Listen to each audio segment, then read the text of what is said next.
Hello प्यारे दोस्तों, स्वागत है आपका हमारे YouTube channel DSR study point. तो बच्चों, आज हम क्लास 12 का ज्योग्राफी का चैप्टर नंबर 8 जिसका नाम है अंतरराष्ट्रीय व्यापार। ये बच्चों ये वन शॉट वीडियो होने वाली है, पूरा चैप्टर को मैं आप लोगों को इसमें समझाने वाला हूँ। तो चलिए आइए वीडियो करते हैं शुरू।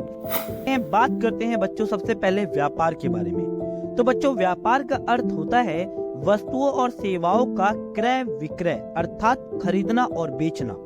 क्या कहलाता है? व्यापार कहलाता है। और बच्चों ये दो स्तरों पर किया जाता है, एक होता है अंतर्राष्ट्रीय व्यापार और दूसरा होता है राष्ट्रीय व्यापार। चलिए इन दोनों में अंतर समझते हैं। पहला बात करते हैं बच्चों अंतर्राष्ट्रीय व्यापार की। तो अंतर्राष्ट्रीय स्तर पर क्या होता है? व्यापार अलग अलग देशों के बीच होता है और ये मुख्यतः सीमाओं के आर पार क्या होता है, वस्तुओं और सेवाओं का आदान प्रदान होता है या खरीदा और बेचा जाता है।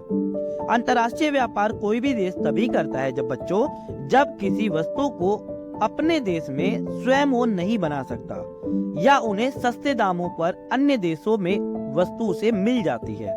इस कारण से क्या करता है, कोई भी देश अंतर्राष्ट्रीय व्यापार करता है। अब बात करते हैं बच्चों राष्ट्रीय व्यापार की। तो राष्ट्रीय व्यापार का मतलब होता है कि यानी जब व्यापार दो राज्यों के बीच या देश के अंदर ही व्यापार होता है उसे हम राष्ट्रीय व्यापार कहते हैं। जैसे भारत के अंदर एक राज्य से दूसरे राज्य के बीच होने वाले व्यापार को हम राष्ट्रीय व्यापार कहते हैं। अब बात करते हैं बच्चों अंतर्राष्ट्रीय व्यापार का इतिहास किस प्रकार का है। तो आप सभी को पता ही है कि प्राचीन समय में स्थानीय बाजारों में व्यापार प्रतिबंधित था, यानी उस पर रोक लगा दिया जाता था। लेकिन धीरे धीरे क्या हुआ, जब लंबी दूरी वाले व्यापार धीरे धीरे विकसित होने लग गए।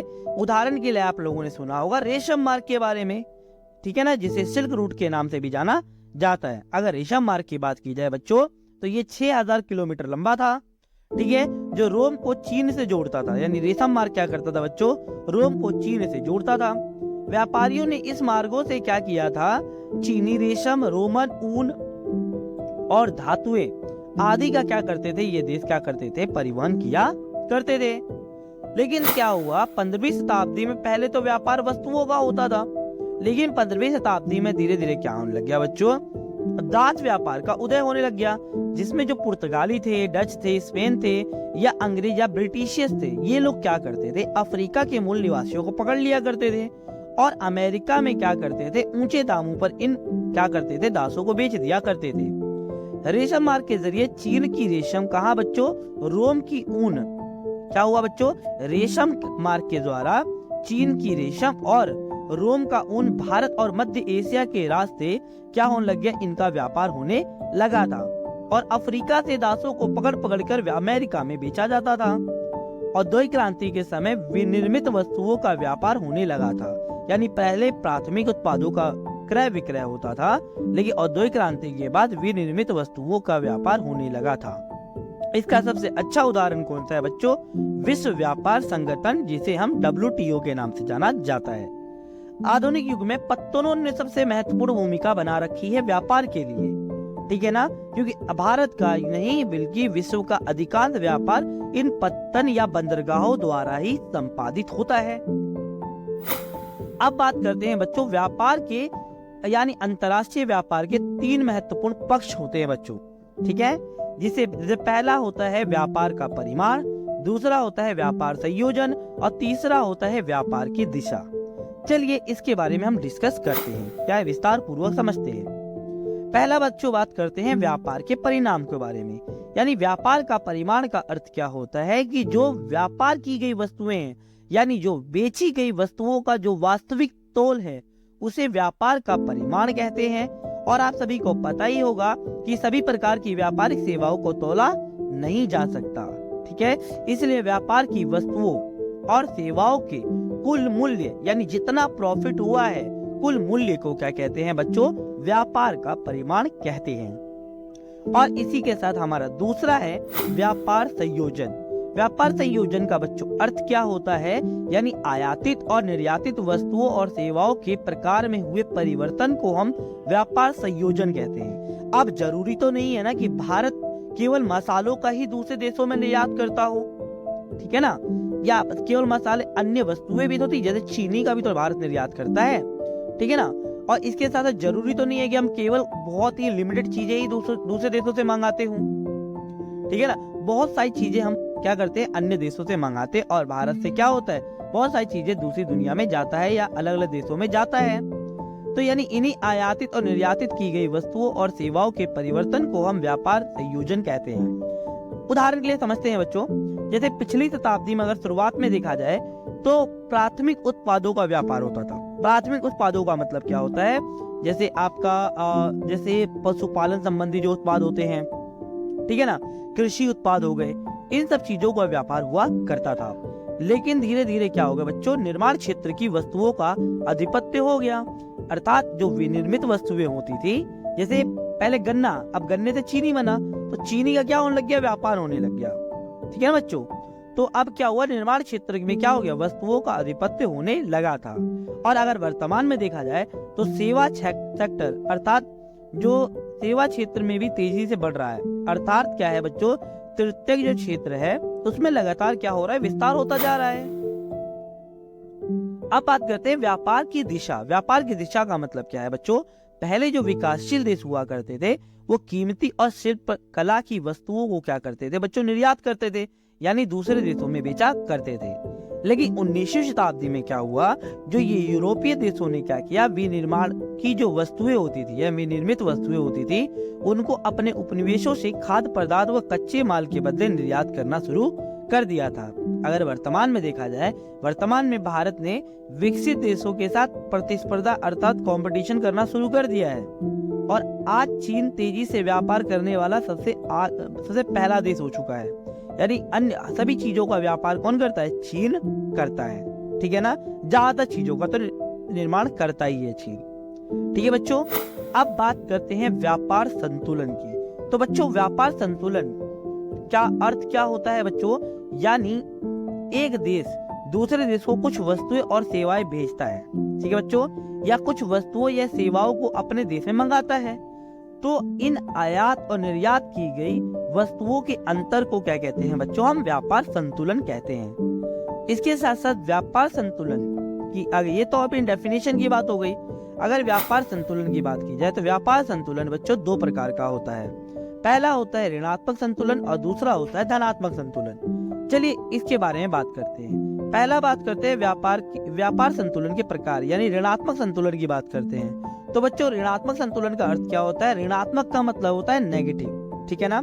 यानी जब क्या होता है, आयात का मूल्य निर्यात के मूल्य से अधिक होता है। आयात का मूल्य क्या होता है बच्चों, यानी हम दूसरे देशों से सामान को बहुत महंगे दामों पे मंगा रहे हैं और हम क्या कर रहे हैं, बहुत सस्ते दामों पर दूसरे देशों को सामान बेच रहे हैं। यानी आयात का मूल्य क्या है बच्चों, ज्यादा है, और निर्यात का मूल्य क्या है, कम है। तो इसी को ही हम लोग क्या कहते हैं बच्चों, ऋणात्मक संतुलन कहते हैं। दूसरा होता है धनात्मक संतुलन। धनात्मक संतुलन का मतलब क्या होता है बच्चों, यदि निर्यात का मूल्य, यानी हम जो हैं, ये निर्यात का मूल्य आयात के मूल्य से अधिक हो। कहने का मतलब क्या है, हम क्या कर रहे हैं, महंगे वस्तुओं को महंगे दामों पे बेच रहे हैं दूसरे देशों में, और दूसरे देशों से जो भी हम सेवाएं और वस्तुएं मंगा रहे हैं वो हम सस्ते दामों पे मंगा रहे हैं, तो उसे हम धनात्मक संतुलन कहते हैं, ठीक है बच्चों। अब बात करते हैं अंतर्राष्ट्रीय व्यापार के प्रकार की। अगर बात की जाए बच्चों, अंतर्राष्ट्रीय व्यापार के दो प्रकार होते हैं। एक होता है द्विपार्श्विक व्यापार और एक होता है बहुपार्श्विक व्यापार, ठीक है ना बच्चों।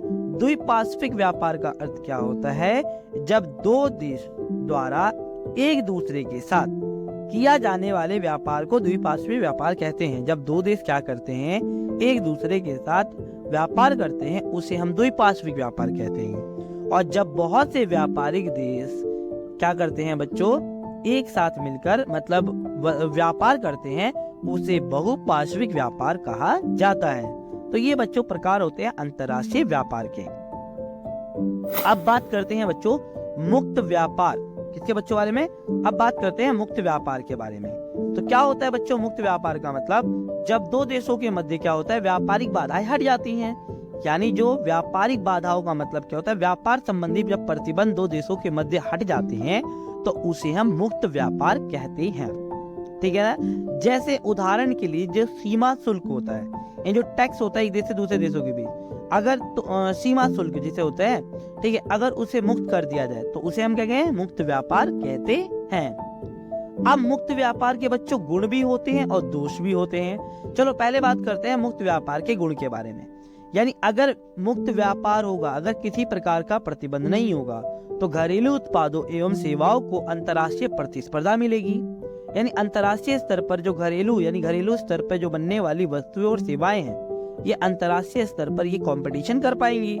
और उत्पादन की गुणवत्ता में क्या होगी बच्चों, वृद्धि होगी। क्योंकि आप सभी को पता है कि जब भी प्रतिस्पर्धा होती है तो हर देश या हर घरेलू उत्पाद क्या चाहेगा कि हम क्या करें, अपने उत्पादन को और बेहतर करें। ठीक है बच्चों, और इससे क्या होगा बच्चों, व्यापार में वृद्धि हो जाती है। तो मुक्त व्यापार एक तरीके से सही भी है। अब बच्चों मुक्त व्यापार के दोष क्या होते हैं, इससे विकासशील देशों में समुचित विकास नहीं हो पाता। यानी जो विकासशील अल्पविकसित जो देश है, इनके पास इतनी ज्यादा प्रौद्योगिकी इतनी या टेक्नोलॉजी इतनी डेवलप नहीं होती है कि ये इन चीजों को बनाकर अंतर्राष्ट्रीय बाजारों में बेचकर, ठीक है, व्यापार कर सके, और ना ये लोग रिस्क ले सकते हैं। ठीक है बच्चों, अब बात करते हैं विश्व व्यापार संगठन के बारे में। तो आपने सुना होगा विश्व व्यापार संगठन के बारे में। अगर बात की जाए, विश्व व्यापार संगठन की स्थापना जो है ना बच्चों, वो 1995 में की गई थी, लेकिन इससे पहले गेट के नाम से जाना जाता था। यानी विश्व व्यापार संगठन का जो पहले नाम क्या था बच्चों, गेट, यानी general agreement on trade and tariff के रूप में। ठीक है, इसे 1948 में स्थापित किया गया था, ठीक है ना। लेकिन 1995 में गेट का नाम बदल कर क्या कर दिया गया था बच्चों, विश्व व्यापार संगठन के रूप में रखा गया था।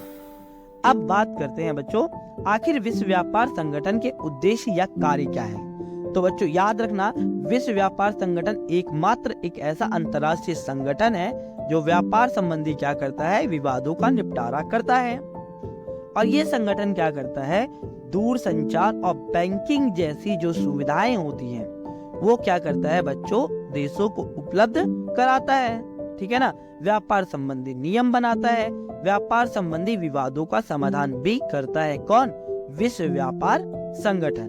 तो ये होते हैं बच्चों विश्व व्यापार संगठन के कार्य। अब बात करते हैं विश्व व्यापार संगठन की आलोचना या कमियां के बारे में। तो आप सभी को पता है कि WTO ने मुक्त व्यापार या एवं भूमंडलीकरण को बढ़ावा दिया है। यानी भूमंडलीकरण का मतलब क्या है बच्चों, WTO ने क्या किया है, मुक्त व्यापार और वैश्वीकरण को बढ़ावा दिया है, जिसके कारण धनी और धनी क्या हुआ है, यानी धनी और धनी देश हो गए हैं और गरीब हो रहे हैं। ठीक है ना, विकसित देशों ने अपने बाजारों को विकासशील देशों के उत्पादों के लिए नहीं खोला है। जो विकसित देश है, विकसित देश तो आप मना कर देते हैं कि भैया हमारे विकासशील देश हमारे बाजारों में आके कोई वस्तुओं को नहीं बेचेंगे। और इस संगठन में केवल प्रभावशाली संगठनों का, यानी प्रभावशाली देशों का ही प्रभुत्व दिखाई देता है विश्व व्यापार संगठन में। ठीक है ना, उदाहरण ज्यादातर इसमें पश्चिमी देश शामिल है, पश्चिमी देशों का वर्चस्व ज्यादातर दिखाई देता है विश्व व्यापार संगठन में। ठीक है बच्चों, अब नेक्स्ट बात करते हैं बच्चों, पत्तन को अंतर्राष्ट्रीय व्यापार के प्रवेश द्वार के रूप में क्यों कहा जाता है। पत्तन का मतलब होता है बच्चों बंदरगाह। ठीक है ना, अंतर्राष्ट्रीय व्यापार का प्रवेश द्वार भी कहा जाता है। अब भाई कहा क्यों जाता है, क्योंकि देखो आप सभी को पता है समुद्री मार्ग पर बहुत सारे विश्राम केंद्र के, यानी जो समुद्री मार्ग पर क्या होता है, विश्राम केंद्र के रूप में विकसित किए गए हैं। ठीक है ना, यानी क्या होता है, यहाँ जहाजों को रुकने, ठीक है ना, ठहरने के लिए आश्रय प्रदान किया जाता है। ठीक है, इसके साथ साथ जहाजों को वस्तुओं को लादने, उतारने एवं वस्तुओं के भंडारण की सुविधा भी क्या करते हैं बच्चों, ये बंदरगाह या पत्तन उपलब्ध कराते हैं। इसके साथ साथ ये जो पत्तन होते हैं अत्याधुनिक सुविधाओं से लैस होते हैं और छोटी नौकाओं की सुविधा भी प्रदान करते हैं, यानी छोटी छोटी नाव भी यहाँ होती है। श्रम एवं प्रबंधकीय सुविधाएं भी क्या करते हैं बच्चों, ये बंदरगाह या पत्तन उपलब्ध कराते हैं। श्रम का मतलब क्या हो गया कि यानी सामानों को उतारने और लादने के लिए यहाँ लोग उपलब्ध होते हैं। ठीक है ना, और यहाँ काफी प्रबंधकीय सुविधाएं प्राप्त होती हैं। ठीक है, इसके साथ साथ जहाजों के रखरखाव के लिए उचित व्यवस्था की जाती है पत्तन या बंदरगाहों की। ठीक है, आप सभी को पता है भारत में भी बहुत सारे पत्तन है, उदाहरण के लिए जैसे हम बात करें कांदला पत्तन, मरमा गांव, कोच्चि, विशाखापट्टनम, पारादीप, इन सभी को हम मानचित्र में पढ़ेंगे। और इस चैप्टर में याद रखिएगा बच्चों, मानचित्र का सवाल आना कंफर्म है, यानी फिक्स है, वो क्वेश्चन आएगा। ठीक है, चलिए नेक्स्ट प्रश्न की बात करते हैं। नेक्स्ट टॉपिक की बात करते हैं बच्चों, मार्ग पत्तन और आंत्रोपोपत्तन में अंतर क्या होता है। अब बच्चों मार्ग पत्तन की अगर बात की जाए तो समुद्री मार्ग पर विश्राम केंद्र के रूप में ये विकसित होते हैं। ये जो समुद्री मार्ग होता है वहाँ विश्राम केंद्र के रूप में विकसित होते हैं, और यहाँ पर जहाजों को ईंधन, जल और भोजन के लिए लंगर डालते हैं। उदाहरण के लिए अगर देखें, सबसे प्रसिद्ध मार्ग पत्तन का उदाहरण सबसे अच्छा कौन सा है बच्चों, सिंगापुर पत्तन। ठीक है ना। और एक होता है बच्चों आंत्रोपोपत्तन। आंत्रोपोपत्तन का मतलब क्या होता है, इन पत्तनों पर विभिन्न देशों से जो निर्यात हेतु वस्तुएं लाई जाती है, यानी बेचने के लिए यहाँ वस्तुएं लाई जाती हैं, एकत्रित की जाती हैं और अन्य देशों को यहाँ से भेज दी जाती हैं। जैसे उदाहरण के लिए यूरोप का रोटरडम और कोपेनहेगन जो आंत्रोपोपत्तन है। ठीक है बच्चों, तो इस चैप्टर में हमने सभी पत्तनों के बारे में और सभी के सभी महत्वपूर्ण टॉपिक्स के बारे में हमने डिस्कस कर लिया है। अगर आपको इस चैप्टर से किसी भी टॉपिक में आपको कोई भी प्रॉब्लम होती है तो आप कमेंट में जरूर बोल सकते हैं। अगर वीडियो अच्छी लगी हो तो वीडियो को लाइक, शेयर एंड सब्सक्राइब जरूर